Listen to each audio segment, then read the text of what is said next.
दोस्तों एक बार फिर आपका स्वागत है, अभिनंदन है आपके अपने YouTube channel Aryan Institute Allahabad में। दोस्तों जैसा कि आप बोर्ड पर देख पा रहे हैं, आज एक बार फिर आपसे बात करने वाले हैं UP DElEd online admission form 2022 पर। दोस्त इसके संदर्भ में कुछ महत्वपूर्ण बातें आज आपके समक्ष मैं प्रस्तुत करूंगा। बेहतरीन तरीके से आप यहां देख पा रहे हैं डीएलएड 2022 के हम पाठ्यक्रम पर भी आज के वीडियो में आपसे चर्चा करेंगे। लगातार आप पाठ्यक्रम के बारे में पूछ रहे थे, आप सभी को इस बात का कंफ्यूजन बना हुआ था कि भैया इसमें जो प्राइवेट वाले होते हैं जो साइंस वाले होते हैं और जो आर्ट वाले होते हैं उनके लिए सब्जेक्ट का कॉम्बिनेशन कैसा होता है। तो इन सभी मुद्दों पर हम आपसे बात करेंगे। सबसे पहले अभी आपका एडमिशन प्रक्रिया चल रहा है, कुछ लोग अभी भी एडमिशन की प्रक्रिया से वंचित हैं और किसी का वर्तमान समय में एडमिशन हो भी गया है। तो अगर देखा जाए, देखिए आपके कंफ्यूजन हमने लिखा है और आपके जो कमेंट आ रहे थे, सबसे पहला कमेंट आपका आ रहा था दूसरे चरण की काउंसलिंग की ऑफिशियल डेट कल तक आने की संभावना। बिल्कुल आप पूछ रहे थे कि भैया जो दूसरे चरण की काउंसलिंग है वह हमारी कब तक प्रारंभ हो सकती है। ठीक है, आप सभी को पता है आपके पहले चरण की काउंसलिंग ऑलरेडी समाप्त हो चुकी है। दूसरे चरण की काउंसलिंग का इंतजार आप कर रहे हैं और उसी के संदर्भ में हमने लिखा है डायरेक्ट एडमिशन की नोटिस कब तक आ जाएगी। ठीक है, आप डायरेक्ट एडमिशन के बारे में पूछ रहे थे, आप सभी को यह चीज हमने बताया भी है कि डायरेक्ट एडमिशन और सेकेंड राउंड की काउंसलिंग, ठीक है, दोनों एक साथ आपकी चलेगी। मींस पहले आपकी काउंसलिंग चलेगी, उसके बाद आपकी डायरेक्ट एडमिशन की प्रक्रिया चलेगी। आगे आप देख पा रहे हैं जिनका रिजल्ट नहीं आया है, क्या आया है सेकेंड राउंड की काउंसलिंग व डायरेक्ट एडमिशन में भाग ले सकते हैं कि नहीं ले सकते हैं। बिल्कुल रिजल्ट को लेकर काफी दुविधाएं आपके मन में यह आ रही हैं कि अभी अगर देखा जाए तो किसी का रिजल्ट आ गया है और किसी का रिजल्ट नहीं आया है। तो यह तरह तरह की आपके बीच में समस्याएं उत्पन्न हो रही हैं। और फीस को लेकर हमने कल एक वीडियो आपके समक्ष प्रोवाइड किया था और उसमें हमने फीस के ऊपर आपके समक्ष जो है वो बेहतरीन तरीके से डिफाइन किया था। अच्छा, यहां देख पा रहे हैं फीस को लेकर कुछ आपके सवाल व आरोप, आप विभिन्न तरह के मेरे ऊपर आरोप लगा रहे थे। कुछ कह रहे थे कि ये आप भड़का रहे हैं कि कैसे क्या तमाम तरह की बातें आप कर रहे थे। तो इसमें कितनी सच्चाई है, क्या हम आपको वाकई में भड़का रहे हैं जो आपका आरोप लगाया जा रहा है। और सबसे लास्ट में आप देख पा रहे हैं डीएलएड के संदर्भ में स्कॉलरशिप को लेकर बड़ी अपडेट व इसके स्कॉलरशिप में प्रयुक्त डॉक्यूमेंट्स क्या क्या हो सकते हैं, इन सभी मुद्दों पर हम आपसे बात करेंगे। वीडियो शुरू करने से पहले मैं एक निवेदन आपसे करना चाहूंगा कि अगर आप चैनल पर पहली बार विजिट कर रहे हैं तो प्लीज चैनल को सब्सक्राइब जरूर कीजिएगा, क्योंकि इस चैनल के माध्यम से शिक्षा से जुड़ी हर अपडेट्स सबसे पहले आपके समक्ष प्रोवाइड की जाती है। तो चलिए देखिए, सबसे पहले हम आपसे बात करेंगे जो दूसरे चरण की काउंसलिंग की ऑफिशियल डेट आने की संभावना। एक चीज आप सभी को पता है, आज आपका संडे था, ठीक है, और मंडे को मींस कल की डेट में आपकी जो सेकंड राउंड की काउंसलिंग की जो डेट है वो आने की प्रबल संभावनाएं हैं। अब आप कहेंगे ये आप कैसे कह रहे हैं, तो देखिए हमने आपसे इसके पहले वाले वीडियो में भी बेहतरीन तरीके से यह चर्चा किया हुआ था कि उसमें भी यही संभावनाएं जताई जा रही हैं कि इस महीने के लास्ट तक, अब लास्ट तो हो ही गया है, ठीक है, और आगामी 5 सितंबर तक आपकी ऑफिशियल डेट जारी हो जाएगी। तो बिल्कुल कल मंडे है, कल कहीं ना कहीं 80% चांसेस हैं कि आपके सेकंड फेज की काउंसलिंग का जो तिथि है वह पीएनपी की तरफ से वो जारी कर दी जाएगी। अब एक चीज का ध्यान दीजिएगा, जो सेकंड फेज की काउंसलिंग होगी जो है वह 2 से 4 दिनों के बीच में आपकी सेकंड फेज की काउंसलिंग कराई जाएगी। आप ऐसा मत समझिएगा 1 हफ्ता भी लग सकता है, ठीक है, बट एक चीज का ध्यान रहे कि जैसे पहले आपने काउंसलिंग कराया था, सेम वही प्रक्रिया इस सेकंड फेज की काउंसलिंग में भी चलेगी। जो है आपका भी उसमें मेरिट पर जो है सेकंड राउंड की काउंसलिंग में मेरिट के हिसाब से आप पार्टिसिपेट कर पाएंगे, ठीक है। अच्छा, डेट के बारे में जहां तक सवाल है, हमने आपसे अभी बताया कि डेट आपकी 1 से 2 दिन में, वैसे कल ज्यादातर उम्मीद है कि जारी हो सकती है। अच्छा, अब हम बात करते हैं डायरेक्ट एडमिशन पर। कुछ लोग कह रहे थे कि हम आपका पर डे, बिल्कुल सही है कि 10 से 15 मिनट आपका लेते हैं, लेकिन उस 10 से 15 मिनट के दौरान अगर आप भविष्य में डीएलएड करने जा रहे हैं तो आपके लिए एक बेहतर अपडेट्स चैनल के माध्यम से प्रोवाइड करते हैं। अगर आपको अच्छा लग रहा है तो आप चैनल पर आएं, अगर नहीं अच्छा लग रहा है तो आप मत आइए।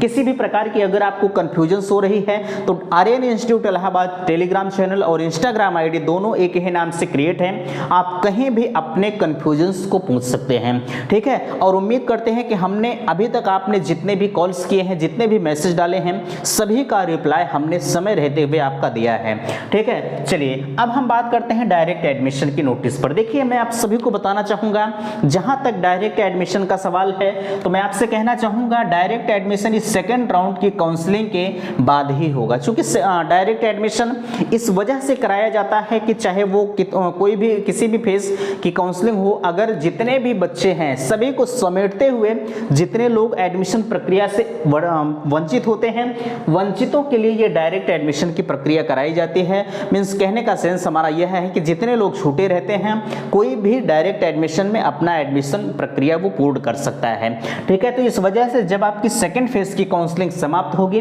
उसके तत्पश्चात आपके डायरेक्ट एडमिशन की जो प्रक्रिया है वह कराई जाएगी, ठीक है। चलिए अब हम बात करते हैं अगर जिनका रिजल्ट नहीं आया है। देखिए अगर जिनका रिजल्ट नहीं आया है, उम्मीद करते हैं कि अगर आप मेरे साथ पहले से जुड़े हैं तो आपने गेस करके मार्किंग कर दिया होगा, ठीक है। अगर आपने गेस करके मार्किंग कर दिया है तो आपका एडमिशन 101% होगा, ठीक है। यह चीज आप ध्यान रहे। लेकिन सवाल इस बात का है कि आप पूछ रहे थे कि भैया हमारा रिजल्ट अभी भी नहीं आया है, क्या हम सेकेंड फेज की काउंसलिंग में भाग ले सकते हैं और डायरेक्ट एडमिशन में?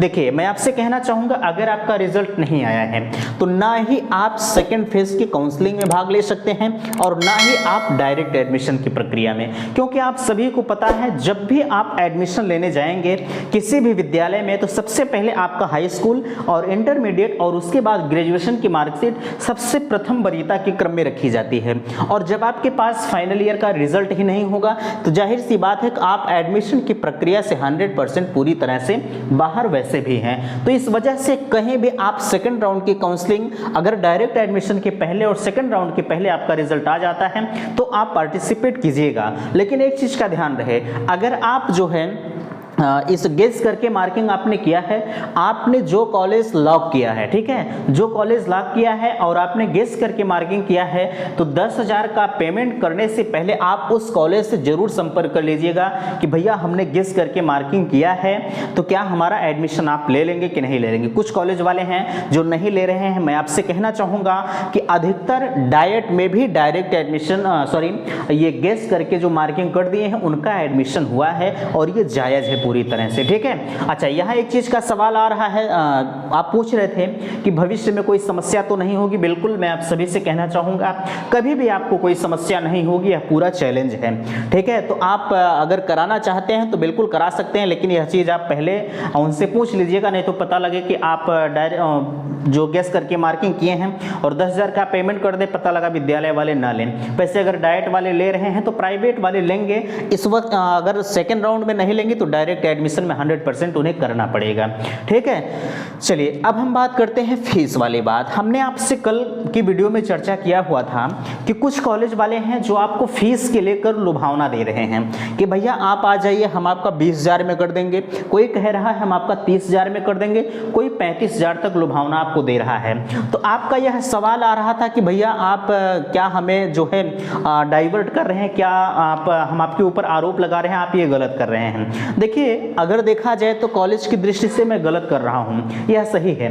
लेकिन इसकी एक चीज का आप ध्यान रहे भैया कि अगर जिनकी फीस 41,000 है, जरा सा आप अपने दिमाग से सोचें, जिनकी फीस 41,000 है अगर वो 20,000 रुपए में आपका एडमिशन कर रहा है तो कहीं ना कहीं वो गलत कर रहा है कि नहीं कर रहा है। हमने आपको इस वजह से, हम चाहे होते तो यह बातें आपको ना बताए होते, ठीक है। हमने इस वजह से आपको बताया कि अगर आप मेरे साथ जुड़े हैं तो आपके साथ भविष्य में धोखा ना हो। बाकी आप चाहे 10,000 में करें, चाहे 1 पैसा में एडमिशन ना करें, उससे मुझे फर्क नहीं पड़ता, ठीक है। हमने आपको इस वजह से बताया कि भविष्य में आप इनके शोषण का शिकार ना बने। अगर आपको नहीं ठीक लग रहा है, आपका एक जीरो बैलेंस में हो रहा है तो आप बिल्कुल कराइए, आप ना एडमिशन कराइए तब भी मत कराइए, मुझे उससे फर्क नहीं है, ठीक है। लेकिन अगर मेरे साथ आप लगे हैं, जुड़े हैं, हम आपको एक एक चीजों की इंफॉर्मेशन दे रहे हैं तो इस चीज की भी इंफॉर्मेशन देंगे। अगर जिनकी फीस 41,000 है, अगर आपका एडमिशन वो 20,000 में कर रहे हैं तो आज नहीं तो कल आपसे वो 41,000 रुपए वसूलेंगे, चाहे जो हो जाए, ठीक है। चाहे आपको इस स्कॉलरशिप के माध्यम से वसूले, चाहे आपसे वो चाहे जैसे लें, बट आपको भैया 20,000 रुपये अगर एडमिशन में दिए हैं तो 21,000 रुपये आपको 101% देना है, बाकी आप सब कुछ आगे देते रहेंगे।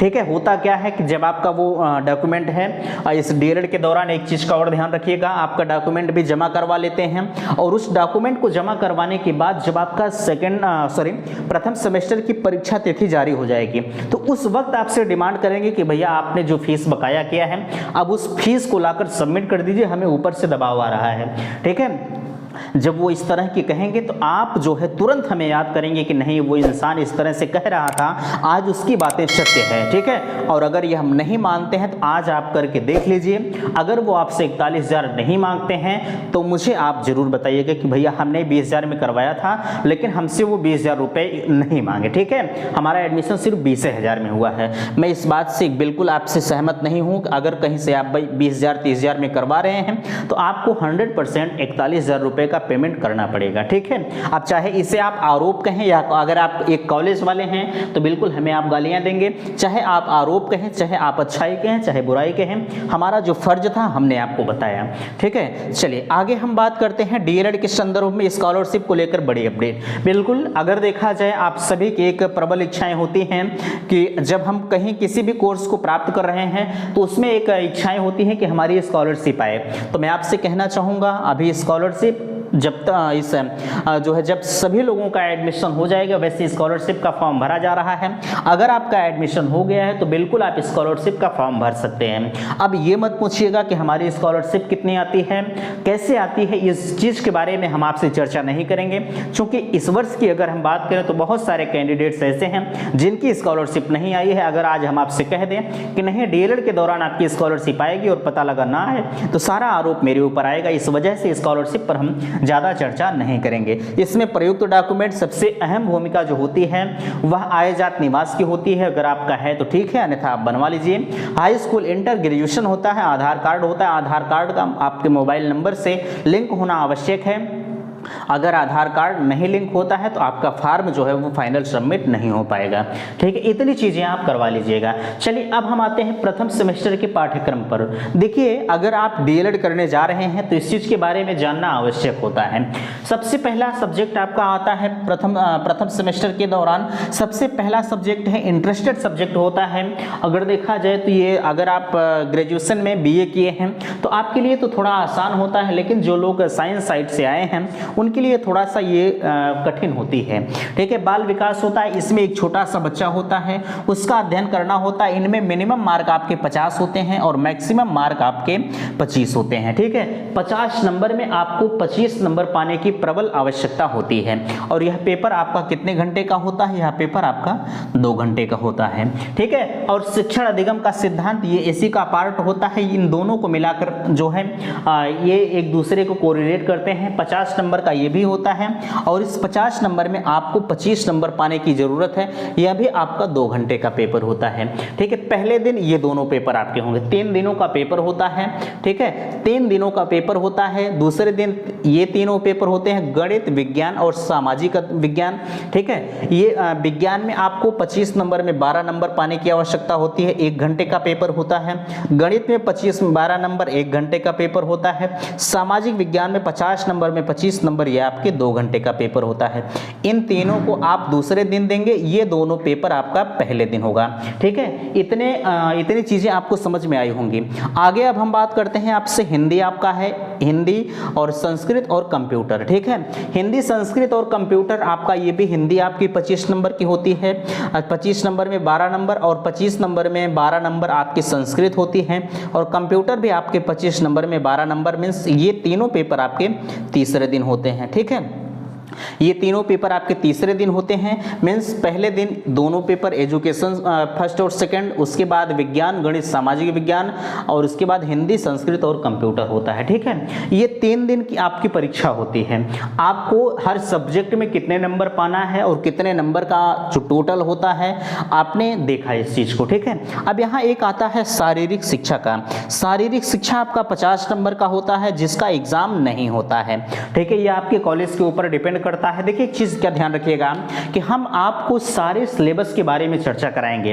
अभी तो आप एक मोटे मोटे तौर पर देख लीजिए कि आपके सब्जेक्ट कौन कौन से होते हैं। कुछ लोगों को इस बात का भी बड़ा कन्फ्यूजन था, इसमें क्या है इसमें क्या है, तो सारी चीज़ों का निचोड़ मैं आपको बताऊंगा। एक अगर देखा जाए तो एक हैंडराइटिंग नोट्स मैं खुद तैयार कर रहा हूं आप सभी के लिए। उम्मीद करते हैं कि जब आप उससे पढ़ेंगे और डेमो के तौर पर अगर आप देखना चाहते हैं तो बिल्कुल इसकी प्रीवियस में प्लेलिस्ट बनी हुई है, आप वहां से देख करके सारी चीज़ों को जांच पड़ताल कर सकते हैं कि कैसे क्या होता है। फिलहाल के लिए आपने यहाँ देखा, ठीक है, सारी चीज़ों को हमने आपसे बताया। यह जो आपका परीक्षा होता है 275 नंबर की परीक्षा होती है और 275 नंबर में आप अगर 135 नंबर पाते हैं तो आप पास माने जाएंगे। अगर 135 में 134 पा जाते हैं तब तो आप फेल हैं। ठीक है, यहाँ एक चीज़ का ध्यान रहे, 50 नंबर में अगर आप 24 नंबर पा जाते हैं तो आप फेल हैं।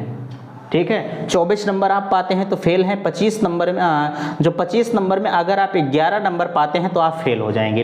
इस वजह से आप उसी हिसाब से अपनी तैयारी को बरकरार रखिएगा। हमने आज एक आपकी जांच के लिए एक कम्युनिटी पोस्ट डाला। हमने कहा भैया कि आपकी क्लासें कब से स्टार्ट कर दी जाए, तो कुछ लोगों ने कहा कि आप क्लास मत स्टार्ट करिए, हम बिना पढ़े पास हो जाएंगे। मैं चैलेंज के साथ कह सकता हूं कि अगर आप बिना पढ़े पास हो जाएं, ठीक है, तो आप बिना पढ़कर एक सेमेस्टर देख लीजिए। 2013 से बच्चे अभी भी लटके हुए हैं, कोई पास नहीं हो रहा है। तो वही सेम कंडीशन, वैसे मैं ये नहीं चाह रहा हूँ कि आपकी एक कंडीशन हो, बट अगर आपको बड़ा नाज है, बड़ा गुमान है, तो बिल्कुल आप कॉलेज मत जाइए। ठीक है, कॉलेज मत जाइए और बिना पढ़े आप पास करके दिखा दीजिए, तो जो कहेंगे मैं हार जाऊँगा। ठीक है, चलिए इतनी बातें आपको समझ में आई होंगी। देखिए हमने कहा आपसे 275 नंबर का होता है, प्रैक्टिकल आपका 200 नंबर का होता है। ठीक है, और शारीरिक शिक्षा आपकी यही चीज़ें, देखिए जो शारीरिक शिक्षा यहाँ है ये भी आपके प्रैक्टिकल में कोरिलेट किया जाता है और 250 नंबर का आपका टोटल प्रैक्टिकल हो जाता है। अच्छा, एक अहम मुद्दा हमारा आता है टीचिंग का। ठीक, आपको एक्सटर्नल और इंटरनल मीन्स आपको बाहर से टीचिंग का नंबर लाना होता है और आपके विद्यालय से भी टीचिंग का नंबर मिलता है। 100 नंबर की आपकी टीचिंग होती है। आप जब ये मान के चलिए 14 सितंबर से आपका प्रैक्टिकल सेमेस्टर चलेगा और जनवरी तक आपको टीचिंग में जाना पड़ेगा। ठीक है, टीचिंग आप एक प्राथमिक विद्यालय में जाते हैं, उस प्राथमिक विद्यालय में आप जाने के बाद 100 नंबर अर्जित करके लाते हैं। ठीक है, हेडमास्टर के द्वारा 100 नंबर दिया जाता है। 100 नंबर में आपको एक्सटर्नल में 60 नंबर पाने की आवश्यकता होती है। वैसे लोग बहुत ज़्यादा नंबर लेके आते हैं, ये मत समझिएगा 101 नंबर। 100 नंबर में लोग अधिकतर अगर देखा जाए तो सबसे हाईएस्ट जो होता है वही लेके आते हैं। ठीक है, इंटरनल तो मान लीजिए आपके विद्यालय वाले देते हैं। फिलहाल के लिए यह सारी चीज़ें टीचिंग आपका इंटरेस्टेड होता है, आप प्राथमिक में जब जाएंगे तो खुद ब खुद आप समझ जाएंगे कि टीचिंग कैसे किया जाता है। उसमें आपको पाठ्य योजनाएँ तैयार करनी रहती हैं, पाठ्य योजना के हिसाब से आपको पढ़ाना रहता है। ये तमाम तरह की चीज़ें होती हैं। जब आपकी टीचिंग लगेगी तो उस वक्त जो है चैनल के माध्यम से सब कुछ आपको प्रोवाइड किया जाएगा। ठीक है, उम्मीद करते हैं कि बातें आपको समझ में आई होंगी।